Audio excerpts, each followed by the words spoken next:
Coucou les gens, bonjour, bonsoir et bonne fin d'année, dépendamment de où vous êtes, de qu'est-ce que vous faites, de c'est quoi vos aspirations. Écoutez, je viens ici avec de la sauce, mais vraiment de la sauce. Ça fait un moment que je regarde ces histoires de, comment déjà, Erika Kirk et Charlie Kirk et tout le monde depuis l'assassinat de Charlie Kirk le 10 septembre de cette année. Et en fait, bon, moi, c'est vraiment quelque chose que je regarde. Je ne me sens pas directement concernée, mais il faut dire que, voilà, il y a vraiment, vraiment beaucoup de ça sur la toile. Et je trouve ça intéressant parce que c'est... Ah, et pourquoi je saute dans la sauce? Parce que avant j'ai trouvé ça drôle, limite drôle, hein, parce que de temps en temps, je regardais et puis je me disais, mais ils s'en foutent, ces Américains. Mais là, j'ai l'impression que c'est quelque chose qui est plus intéressant que je ne le croyais, en fait, parce que il y a toujours des imprévus dans cette affaire. En gros, c'est l'histoire d'un mec euh, qui s'est fait assassiner en public. C'était une personnalité publique importante. Il a beaucoup joué dans l'élection de Donald Trump. Et donc, c'est aussi quelqu'un qui est très controversé parce que il se présente comme un chrétien, comme le modèle de, voilà, mariez-vous, ayez des enfants, tout ça. Mais après, il a des propos assez, euh, assez racistes ou de suprématie blanche, tout ça. Et donc, quand il s'est fait tirer une balle dans le cou, il y a beaucoup de personnes qui étaient contentes. Il faut vraiment le dire là. Il y a beaucoup de personnes qui étaient contentes, mais il y a aussi beaucoup de personnes qui étaient fâchées. Bref, vous pouvez aller regarder l'histoire. Je ne sais pas si c'est assez couvert en français, parce que c'est principalement aux États-Unis, donc c'est principalement couvert en anglais. Donc, voilà.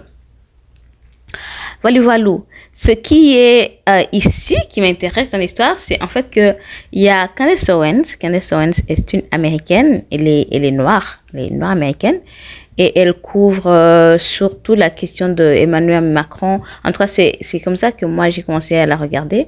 Elle fait et couvrait le sujet de Emmanuel Macron et sa femme ou son mari, je ne sais pas du tout. Selon elle, en tout cas, elle a cette théorie, elle a fait ses investigations et tout. Et puis tout d'un coup,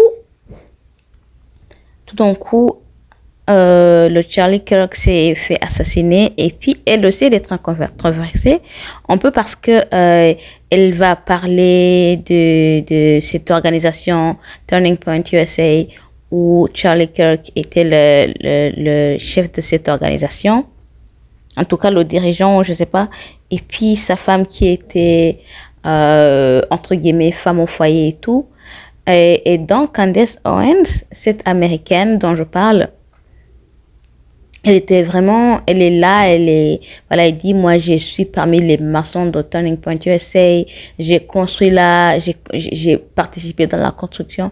Et les gens sont fâchés parce que, attends, tu es noir.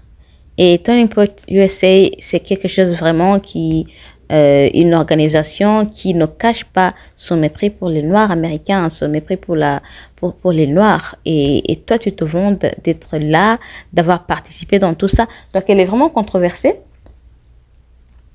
Et ben voilà. Maintenant, il y a la femme de Charlie Kirk. La femme de Charlie Kirk. Vous devrez la regarder. Je ne sais pas comment expliquer ça, mais c'est très intriguant de voir comment son comportement sur les réseaux, ses réactions, la façon dont ça sort. C'est très intriguant. C'est très intriguant. C'est pas quelque chose que c'est facile d'expliquer si vous n'avez pas regardé. C'est très, très intriguant. Et donc, ils se sont fait la guerre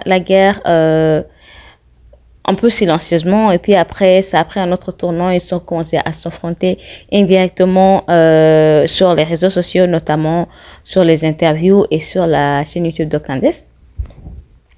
Et finalement ils se sont accordés qu'il y a un rendez-vous. Eh bien, vous voyez, ils ont publié ça, hein. C'est public, hein. Voilà, il y a Erika Kirk qui a demandé à Candace Owens de la rencontrer en privé. Alors, il y a Candace Owens qui a toujours dit, moi, si jamais Erika me demande d'arrêter, je vais arrêter. Mais moi, je me suis dit, pourquoi toi tu arrêtes parce qu'elle te demande d'arrêter. Ça veut dire, elle va te commander, toi qui te vantes que personne ne te dit qu'on te taire, qu'on parlait. C'est donc Erika Kirk ou ton mari, s'ils te disent d'arrêter, tu arrêtes. Moi, ça m'a toujours intriguée. Et le message qui est revenu, moi, j'ai vu ça au moins 2 fois. Erika Kirk, dans des interviews, elle disait « Stop !» Genre aux personnes qui sont en train de dire des choses que tu n'aimes pas entendre sur Internet, qu'est-ce que tu leur dis? Stop! Et ça, c'était indirectement dirigé à Candace Owens. Et donc, je sais pas vraiment pourquoi ils ont décidé de faire un rendez-vous en privé, pourquoi Candace accepte le rendez-vous, pourquoi Erika Kirk a proposé le rendez-vous, de quoi ils vont parler, est-ce qu'elle va lui demander de se taire et il va se taire? Je ne sais pas, mais en tout cas, moi je suis très très curieuse de savoir qu'est-ce qui va se passer dans cette interview, en tout cas dans cette rencontre. Ah, ils ont dit que c'est privé, hein, mais d'une manière ou d'une autre, on aura une idée de ce qui va en sortir.